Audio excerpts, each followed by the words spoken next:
Hola a todos, vamos a entrar al tema de esta semana 3, que tiene que ver con las fusiones y adquisiciones, en su segunda parte.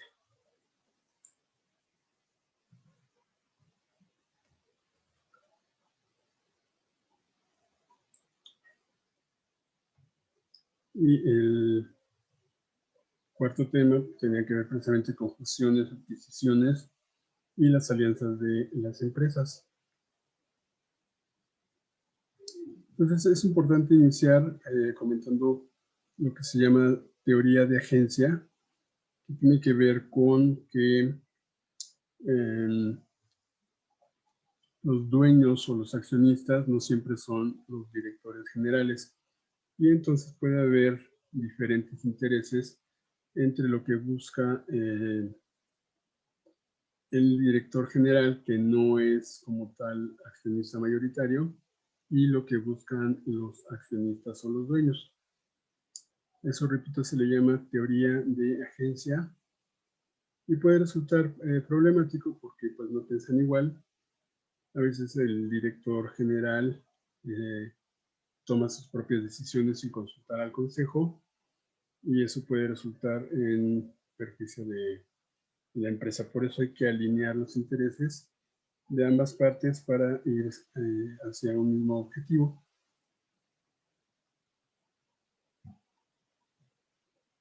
Por ejemplo, el director puede buscar alianzas, sinergias, ya sea operativas o financieras, con otras empresas, mientras que los dueños no estén muy enfocados en ello. Claro que al final los dueños son los que deciden, pero muchas veces el director general actúa, digamos, sin permiso de los accionistas principales. O actuar como un mecanismo corrector en el mercado, y eso se llevaría por los siguientes motivos. Por especulación, como estrategia en periodos de estancamiento y retornos reducidos, es decir, pues una forma de crecer cuando hay periodos de estancamiento como estamos viendo, es hacer algunas fusiones como la que hizo Pfizer con BioNTech, en este caso para la vacuna de COVID. Esas son algunas estrategias que usan las empresas para hacer sus fusiones, y ya veremos más adelante. En este caso de Pfizer y de BioNTech, bueno, también tiene que ver quién estaba desarrollando la vacuna, que en este caso era BioNTech. También por estrategias defensivas en periodos de, perdón si lo que estaba comentando, de estrategias defensivas en periodos de estancamiento y retornos reducidos, como gestores con exceso de confianza. Esto es parte de lo que comentaba de la teoría de agencia. A veces se cree que al hacer una fusión se va a tener mucho éxito, y no siempre resulta de esta manera. Y cuando no hay un consejo de dirección o un gobierno corporativo, puede complicarse, incluso pues llevar a la quiebra de esas empresas que se fusionan o de alguna de ellas.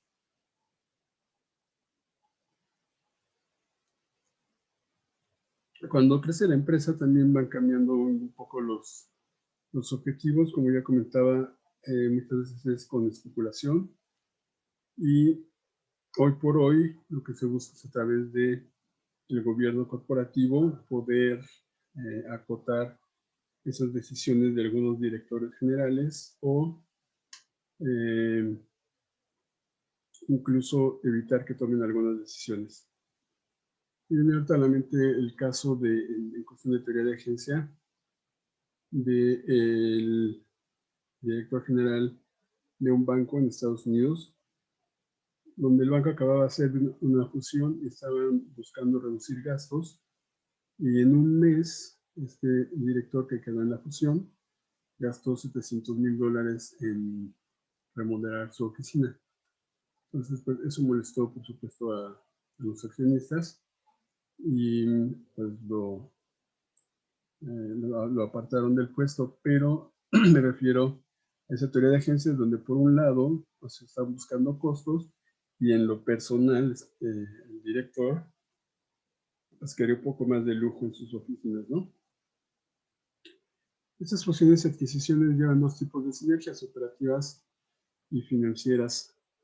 Las operativas o productivas tienen que ver, como siempre, con reducción de costos. Por supuesto que es algo natural que buscan las empresas al hacer las fusiones o adquisiciones. Es algo natural, pero no siempre es no siempre es lo mejor o no es lo óptimo. Sin embargo, siempre se piensa primero en esa reducción de costos. También se busca mejorar los ingresos, el crecimiento y el poder o la participación de mercado. En cuestiones de sinergia financiera, lo que se busca es combinar una empresa con exceso de efectivo, pero con pocas oportunidades de crecimiento, con una que tenga proyectos importantes, pero que no tenga efectivo. Por supuesto, los beneficios fiscales. Generalmente, a veces también se compran empresas quebradas para aprovechar esa parte del beneficio fiscal. Una mayor capacidad de apalancamiento, es decir, de tomar deuda, gracias a los flujos ya combinados, y un menor costo de capital. ¿Cuál es el costo de capital?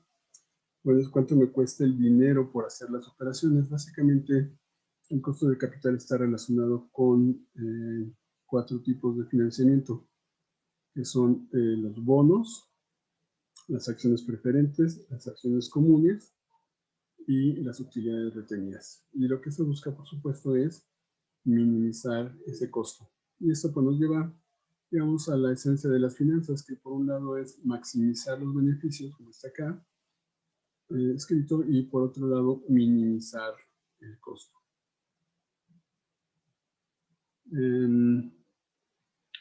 Pues se dice que en los 60s y 70s hubo muchas empresas que se diversificaron, se llamaron conglomerados. En México también pasó.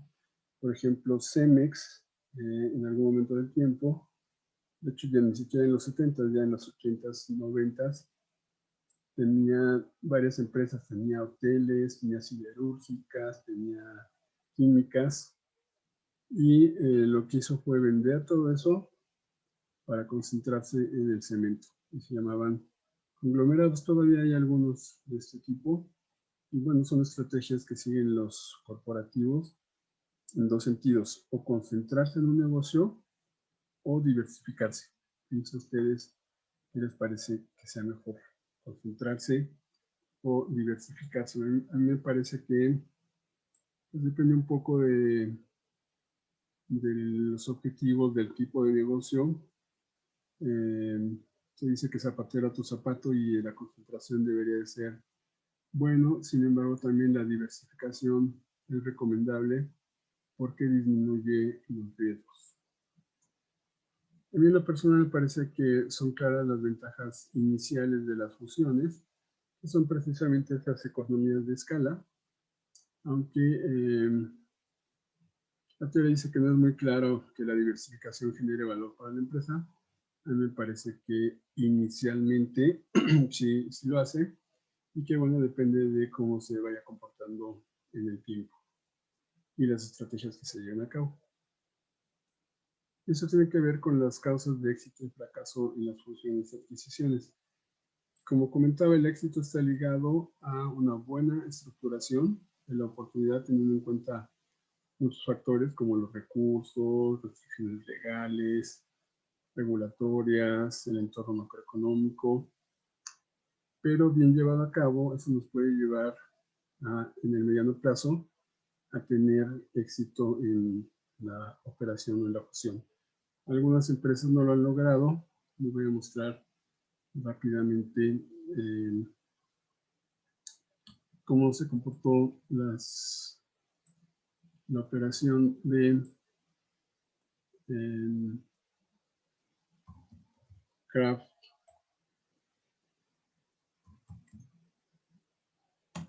y Heinz. Las dos, recuerdan que hacen las mayonesas, ketchup y demás.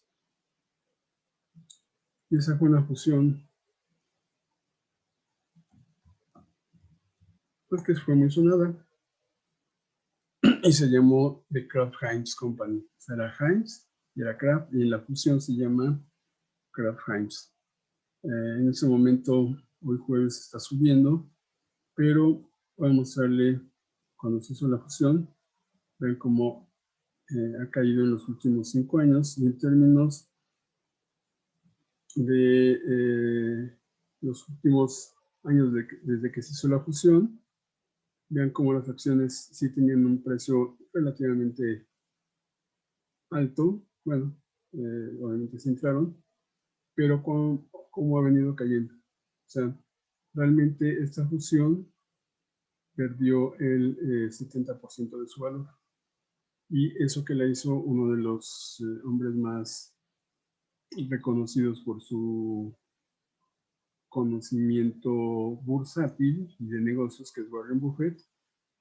Su fondo fue el que hizo esta fusión. Todos esperaban que, bueno, por las estadísticas de éxito que tiene, funcionara, pero a la fecha no ha funcionado, y de tener un precio hace 4 años de 3, de 4, 17 a 21, 4 años, prácticamente hoy, tener un precio de 90, está en 33, repito, con una caída en su valor del 67%. Entonces, no todas las fusiones son exitosas, pero bueno, pues obviamente lo que se busca es que lo sean. ¿Por qué algunas no son tan exitosas? Bueno, pues a veces tiene que ver con una insuficiente investigación. A veces me ha tocado ver empresas que, no sé, ustedes, no sé, ven un auto del vecino y dicen, pues la cuida súper bien, seguro está muy bien el auto, y realmente no investigamos más, damos por hecho que las cosas pueden estar bien. Entonces, en cuestiones de empresas, a esos tamaños también surgen ese tipo de situaciones. Cuando dicen, oye, en el caso de Heinz, pues Heinz vende bien, vende lo mismo, seguramente si hacemos una fusión nos va bien. Y bueno, pues resulta que no. A veces son cosas del, no sé llamarle destino, pero tiene que ver también otros factores que no se pueden meter en los modelos. A mediano plazo, pues el fracaso tiene que ver con la incapacidad de superar estos primeros retos, y las empresas pues, van hacia abajo. En ese sentido, yo quería aportar, que se los puse ahí, que me tocó estar en 2 fusiones, una donde nos fusionaron, en el caso de un banco, y tuvimos que ajustarnos nosotros a los procesos de ellos, ¿no? Como comento aquí, de hecho, primero era, oye, ¿sabes inglés? No, pues como yo soy una empresa americana, un banco americano, necesito que sepas inglés. Si no sabes, tienes tanto tiempo para aprender, y si no aprendes, pues te vas. Y si ya sabes, pues qué bueno. Bienvenido ahora a seguir estos procesos. Y estoy en otro banco donde de hecho hizo varias compras. Era un banco, digamos, el banco A, compró inicialmente un banco B, ahí hubo una fusión. Después compró un banco C, después compró un banco D, y en todas ellas se mantuvieron los procesos nuestros. Entonces, realmente es interesante porque te sientes, aunque obviamente no lo compramos nosotros, te sientes como el comprador, y sientes como que los que llegan tienen que ajustar a lo que tú haces, ¿no? Eso es inicialmente en las fusiones. Y sí, lo primero fue reducir personal, pues había 2 directores, 2 secretarias, etc. Lo primero es reducir el personal, pero normalmente, bueno, en todas las fusiones que me tocaron, los que desafortunadamente se iban eran los fusionados. No éramos nosotros, sino eran realmente los fusionados. Quizá porque en teoría nosotros pues conocíamos los procesos, ¿no?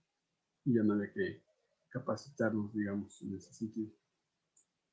Muy bien, nuestro siguiente tema son las fusiones en la economía como ayuda. Me parece que ayuda y afecta en las variables como empleo. Yo diría que, bueno, depende de la situación. En algunos casos las fusiones, si bien lo estoy comentando que generalmente es para reducir costos, hay veces que aumenta en el mediano plazo el empleo porque se vuelve más productivo. Entonces, lo primero sí buscan ajustar los costos, pero una vez que está estable, pues se dan cuenta que quizás necesitan más personal y al tener más participación de mercado, mejores procesos, también necesita más gente. El precio de las acciones generalmente sube, como vimos con Heinz, aunque bueno, eso hay que mantenerlo, se crea un nuevo poder de mercado, porque imagínense también en el caso de Heinz, pues fusionaron las dos empresas y concentraron más poder de mercado en el sector de mayonesas, catsup, mostazas y demás. Eso tendría que ver con las utilidades y la rentabilidad, con la tasa de crecimiento de los dividendos, con la productividad que comentaba, y ya en algún tipo de empresas muy especializadas, hablamos del rendimiento tecnológico, por ejemplo, la compra de Facebook, de WhatsApp, comentaba la de Pfizer con BioNTech, y muchas otras que tienen que ver con la parte tecnológica, donde muchas veces lo que quiere el comprador es evitar un proceso de investigación, es decir, Pfizer puede pensar, oye, los de BioNTech ya tienen la vacuna, pues mejor nos fusionamos, los compramos, o hacemos alianza y ya no tenemos que investigar. ¿Okay?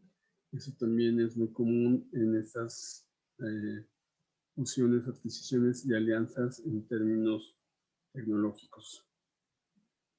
Un concepto interesante o muy interesante que está plasmado ahí en sus notas y que no, la verdad es que en las notas no lo desarrollé, para que lo esté desarrollando, es la oferta pública de adquisición hostil, que es básicamente pues, tratar de comprar a alguien o de decir, oye, me quiero fusionar.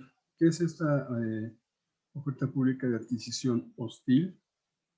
Bueno, es una oferta pública que es una operación de tipo mercantil en el que las sociedades oferentes tratan de hacerse del control de otra sociedad. Es decir, buscan comprar tus acciones con terceros sin que te des necesariamente cuenta. De tal manera que pues al final, si lo logran, te vuelves minoritario y ellos toman el control. De forma extendida podemos decir que una OPA hostil, una oferta pública de adquisición hostil, realiza una oferta, una o varias empresas realizan una oferta y el objetivo fundamental es adquirir las acciones de todos los accionistas o una parte de ellos muy importante para poder alcanzar el control del capital. Eso lo hizo Citi originalmente con Banamex, después, no es cierto, discúlpenme, primero, ya me recordé, BBVA hizo la oferta por Bancomer y Citi incluso se espantó, porque, bueno, no era Citi, era Banamex, se espantaron los socios de Banamex porque dijeron, oye, se fusiona o compra BBVA Bancomer, pues se va a volver un banco muy grande, va a ser un competidor muy fuerte. Y entonces Banamex también hizo una oferta por Bancomer en ese momento. Eso sucede pues, en los mercados, se ponen nerviosos, insisto, que son empresas de tamaños muy grandes, a veces no sabemos reaccionar.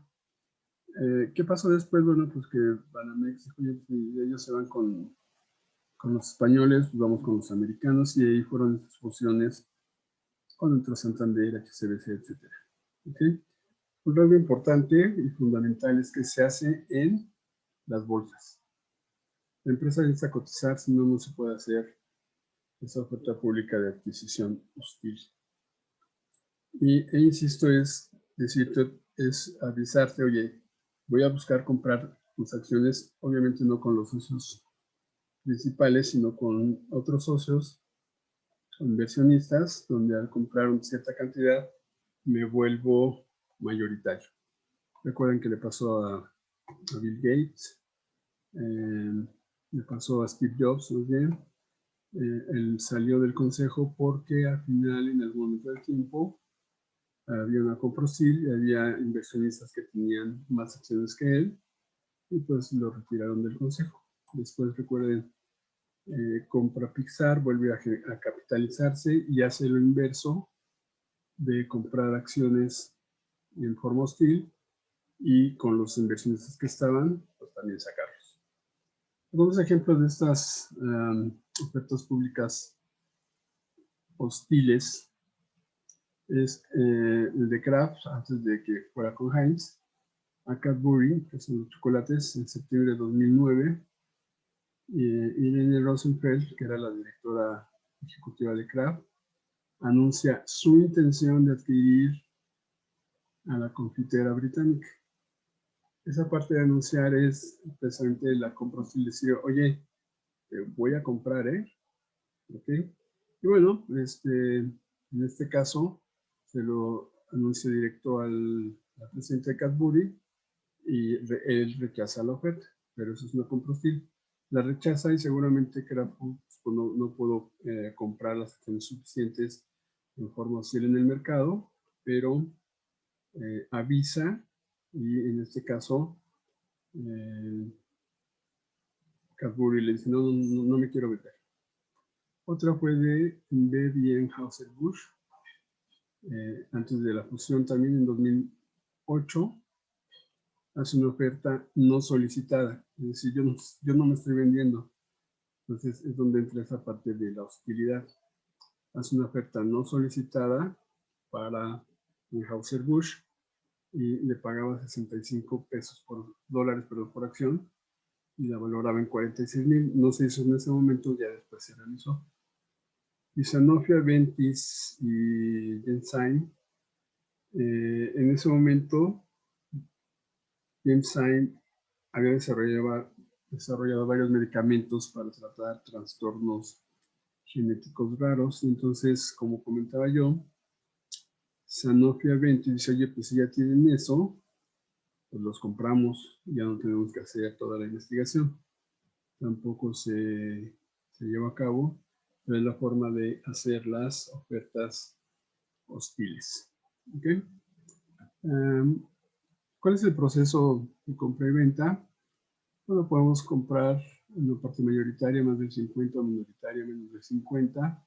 Podemos comprar solamente activos o puede haber esa fusión entre las compañías. Aquí es importante este concepto que es el post-merger acquisition integration, que es fundamental para tener las sinergias una vez realizadas las operaciones. Bueno, se hace el proceso de venta, como ya hemos comentado, y como se hace en cualquier tipo de operación tradicional de cualquier venta, hay un inicio, una preparación, se contactan las personas, hay ofertas y se hace un cierre. Al inicio hay que definir la estrategia y bueno, pues es definir el precio de venta. Muchas veces se hacen operaciones que se llaman con un perfil ciego. ¿Qué quiere decir? Que un vendedor, bueno, primero una empresa dice, oye, me quiero vender o me quiero fusionar, búscame clientes, pero el vendor, que es el que busca los clientes, nunca da el nombre de la empresa. Por ejemplo, voy a inventar, por supuesto, que Nissan se quiere vender.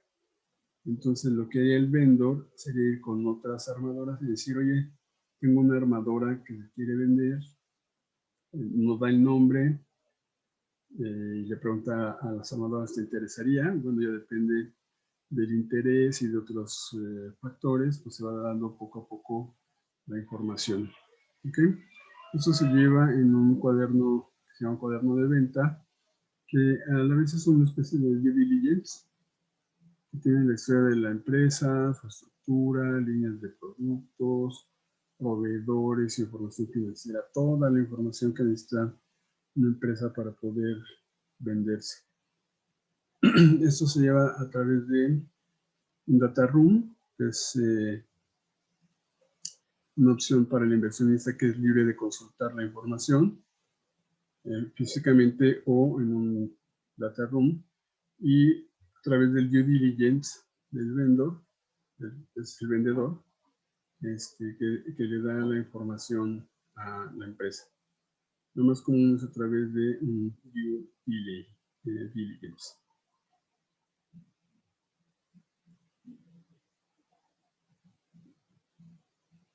Bueno, el vendedor contacta a potenciales inversionistas y en el momento del tiempo, pues, si se logra, se hace el cierre y se hace un contrato vinculante que, como ustedes sabrán, creo que la mayoría de ustedes son abogados. Ya una oferta vinculante ya es precisamente el cierre y genera una obligación tanto de compra como de venta y del cumplimiento de los términos a los que se llegaron a través de la negociación. ¿Qué es un due diligence? Es un proceso de información, de análisis y verificación de toda la información necesaria. Si bien se hace en uno solo, puede haber due diligence de cómo están los empleados, es decir, sus sindicatos, prestaciones y demás. Me quedo pensando ahorita en esto del due diligence de empleo. Si por alguna razón se vendieran a la Comisión Federal de Electricidad, seguramente hay una parte en los empleados que valdría miles de millones de dólares, ¿no? Es decir, a lo mejor te dice la empresa, oye, pues nada más dame 10 millones, o 10 mil millones de pesos o dólares, o lo que sea, pero seguramente sus pasivos laborales valdrían 30, 40 veces más, ¿no? Entonces es importante tener toda la información. Entonces podría ser un due diligence de empleo, jurídico, fiscal, de negocio, operacional, pero al final de cuentas es uno completo. ¿Qué lleva el due diligence? Bueno, pues todo lo que hace la empresa, absolutamente todo lo que hace la empresa. Sus calendarios de pagos, clientes, proveedores, impuestos, campañas de mercadotecnia, flujos de caja, digamos, patentes, licencias, sus productos, los que están en desarrollo, etcétera, etcétera. O sea, realmente debería llevar todo la información, absolutamente toda, de la empresa para que se pueda tomar alguna decisión. De hecho, el due diligence también se hace para las empresas cuando quieren entrar a bolsa o quieren tener financiamiento. Se les pide un due diligence de todo lo que están haciendo para que el inversionista pues tenga toda la foto completa de cómo está la empresa. ¿Cómo se financian las fusiones? Pues técnicamente y teóricamente se financian de dos formas. Por supuesto, de corto o de largo plazo. Y bueno, pues se ven el adquiriente o la empresa que es adquirida, pues se ven varios razones financieras, por ejemplo, deuda a EBITDA, vencimientos, valor de la empresa, etcétera. Y en las adquisiciones, pues también se observan ese tipo de razones financieras o de ratios que les llaman ratios de mercado. Cuando se hace una oferta pública de adquisición, es obligatorio presentarla y indicar cuándo se tiene el 30% o más de la empresa objetivo ya comprado. Ya hemos comentado, bueno, en este caso es una oferta pública de adquisición normal. El caso que había comentado era una adquisición hostil, pero bueno, en ambos casos se tiene que avisar que ya se logró 30% o más del objetivo de compra. Entonces, la forma de financiarse es a través de lo que es un préstamo puente, que es, como su nombre indica, es un préstamo corto, de corto plazo, y lo que busca básicamente el comprador, el fusionador, es tener un poco de capital en tanto se hace la operación. ¿Por qué? Porque en teoría, al hacer las fusiones, no será necesario tener flujos adicionales. Y cuando son generalmente adquisiciones, pues sí es financiamiento de largo plazo a través de deuda con bonos convertibles o incluso la salida de acciones de la nueva empresa en el mercado.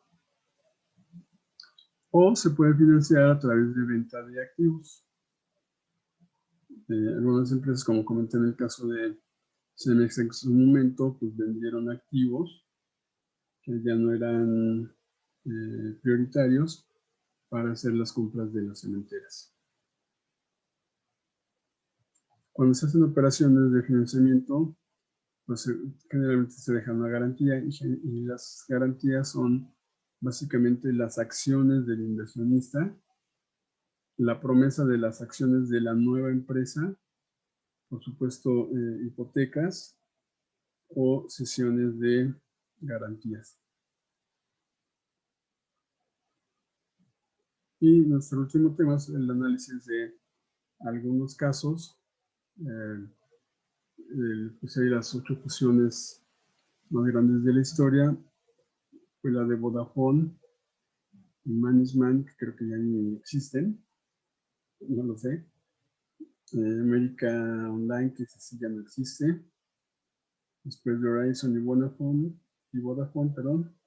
Y la de Sap Miller, que es de las más interesantes. Y después incluso está de Sap Miller con Grupo Modelo en el caso de México, de Heineken con FEMSA.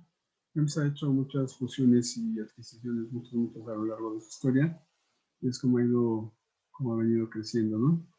El Amro Bank, AT&T, Pfizer, Exxon, y siguen hoy.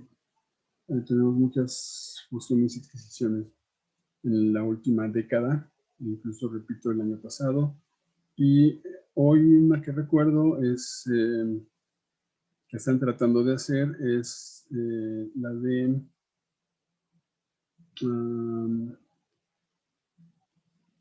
son esos autos franceses Peugeot con Fiat.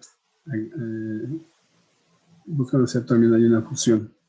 Y recuerden que Fiat ya viene de varias fusiones, de Fiat con Chrysler, Mercedes, etc. Entonces, pues ahí hay muchos ejemplos de estas operaciones de fusiones que inicialmente buscan ser más competitivos. ¿Okay? Entonces, como conclusión, el reto de las políticas públicas consiste en permitir la reestructuración en ciertos sectores, protegiendo la competencia. Las empresas deben evitar basar la decisión de la fusión o adquisición en factores de corto plazo como ahorro en costos. Directamente tienen que tener incentivos adicionales, si ayuda de tecnología o algún otro, que realmente motive esa fusión. No solo los costos, porque si solo son los costos, generalmente los llevan al fracaso precisamente. Y a pesar de la situación, o quizá debido a la situación actual, nos encontramos en un momento histórico en el ámbito de fusiones y adquisiciones, sobre todo en la parte tecnológica, que incluso ha causado pues, una burbuja ahí. Hemos visto Tesla, las acciones de Tesla, cómo han subido, algunas otras que están subiendo en forma importante y que tienen que ver con esa burbuja. Por ejemplo, Tesla, en los últimos 5 años, vean cómo hay un crecimiento aquí muy importante, menos de un año, en menos de un año subió 700%, 800%. Eso es una probable burbuja. ¿Okay? Si bien no ha hecho fusiones ni adquisiciones ni nada, sí tiene que ver con la tecnología y con esta probable burbuja de Tesla. Ok, bueno, ahí están mis referencias. Las imágenes incluso pues son de Pixabay y de iStock, que son gratuitas. Y estoy a sus órdenes para cualquier comentario adicional. Saludos.